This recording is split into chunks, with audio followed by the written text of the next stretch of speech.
Xiaomi Poco F3 մոռացել են էկրանի կոդը գրաֆիչսկի, ուղղի կոդերից բացվի։ Ցույց տամ հաջորդական քայլերը։ Ինչպես միշտ, նախ եւ առաջ կնոպկաների միջոցով Volume Plus-ով ու անջատել միացնելու կնոպկով մտնում ենք Recovery,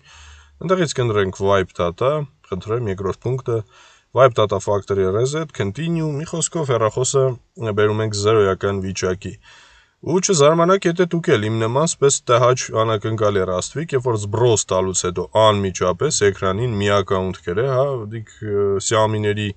ամենահզոր զաշիտան է, մի ակաունտ կոչվածը, այսինքն փաստացի մենք եկանք այն եզրահանգմանը, որ պիտի բացվի համ մի ակաունտ, համ Google ակաունտ, որտեվ hedge բան չի դեն։ Բնականաբար այս ամեն ինչը մաքրելու տարբերակ կա, այս դեպքում ինձ օգնեց Unlock Tool ունիվերսալ ծրագիրը, եթե գործանող ես չունես, կարող ես ինձանից ձեռք բերել, կա 3 ամսով, 6 ամսով ու 12 ամսով լիցենզիաներ, ու արդեն Unlock Tool-ի միջոցով մաքրեցի ամբողջ հեռախոսը կոդերից, այս էլ վերջնական տեսքը։ Եթե դուր եկավ մեր կատարած աշխատանքը, կխնդրեմ լայք տնես, տարածես, ինչի համար շնորհակալ եմ բոլորիցդ, աշխատում ենք Գյումրիում։